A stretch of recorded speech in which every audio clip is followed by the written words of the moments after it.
মহালয়া এই দিন পিতৃপক্ষের অবসান হয়ে মাতৃপক্ষের সূচনা হয়।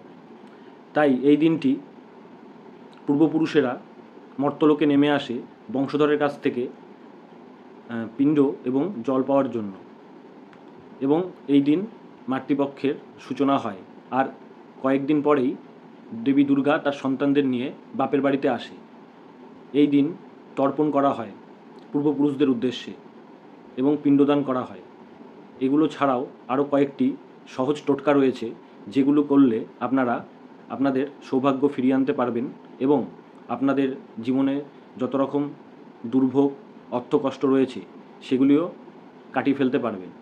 তাহলে ভিডিওটা পুরোটা দেখবেন স্কিপ না করে, এবং আমার চ্যানেলে যারা সাবস্ক্রাইব করেননি সাবস্ক্রাইব করে পাশে থাকা বেল আইকনটা অন করে দেবেন। তো চলুন ভিডিওটা শুরু করা যাক। বন্ধুরা, মহালয়ার দিন সকালবেলা ঘুম থেকে উঠে স্নান সেরে নেবেন। তারপর সূর্যদেবের উদ্দেশ্যে জল অর্ঘ্য দান করবেন এবং গায়ত্রী মন্ত্র পাঠ করবেন।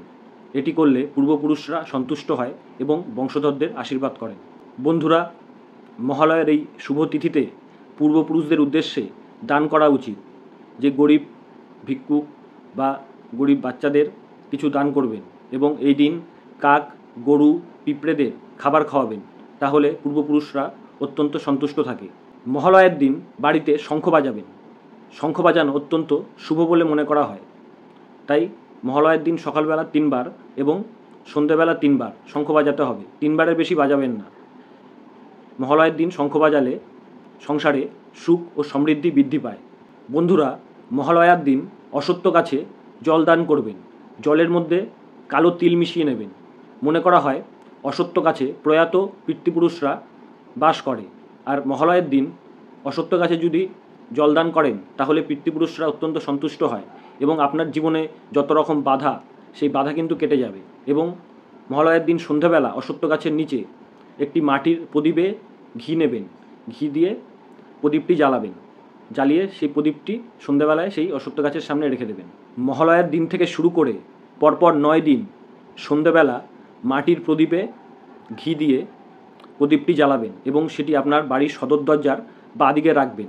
এটি সন্ধ্যাবেলায় রাখবেন এবং পুরো প্রদীপটা জ্বলে গেলে তারপরের দিন আবার নতুন মাটির প্রদীপ নিয়ে আসবেন। ওই একটা প্রদীপেই করবেন না, পরপর এরকম 9 দিন 9টা প্রদীপে করতে হবে এবং বাড়ির সদর দরজার বাম দিকে রাখতে হবে। তাহলে আপনাদের সংসারে যদি কোনো রকম অর্থের অভাব থাকে বা ব্যবসায় যদি কোনো রকম ক্ষয়ক্ষতি হয়, সেটা কিন্তু আস্তে আস্তে দূর হয়ে যাবে। আপনাদের জীবনে সৌভাগ্য ফিরে পেতে মহালয়ার দিন ব্রাহ্মণদের ভোজন করাতে পারেন এবং ব্রাহ্মণদের কিছু দান করবেন। তাহলে আপনাদের জীবনে সৌভাগ্য বৃদ্ধি পাবে।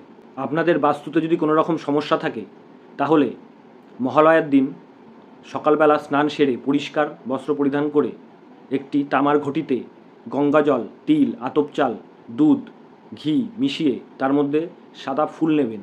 নিয়ে আপনার বাড়ির ঈশান কোণে জলটি আস্তে আস্তে ফেলবেন এবং দুটি মন্ত্র উচ্চারণ করবেন। ওম কুলদেবতায় নমঃ, ওম বাস্তুদেবায় নমঃ। ওম কুলদেবতায় নমঃ, ওম বাস্তুদেবায় নমঃ। ওম কুলদেবতায় নমঃ, ওম বাস্তুদেবায় নমঃ। এরকম করে 3 বার মন্ত্রটি উচ্চারণ করে জলটি সেই বাড়ির ঈশান কোণে আস্তে আস্তে ফেলবেন। তাহলে দেখবেন আপনার বাড়িতে যদি কোনো রকম বাস্তুর সমস্যা থাকে সেটা কিন্তু আস্তে আস্তে কেটে যাবে। মহালয়ার দিন সন্ধ্যাবেলা আপনার পূর্বপুরুষের প্রিয় খাবারটি একটি শালপাতায় করে আপনার বাড়ির সদর দরজার বাইরে রাখতে পারেন। এতে আপনার পূর্বপুরুষ অত্যন্ত সন্তুষ্ট হবে এবং আপনার সংসারে কোনো রকম অভাব অনটন থাকবে না। তো বন্ধুরা, যে উপায়গুলি আপনাদের বললাম এই উপায়গুলি মহালয়ার দিন আপনারা করবেন। তাহলে আপনাদের জীবন থেকে সমস্ত বাধা বিপত্তি কেটে যাবে।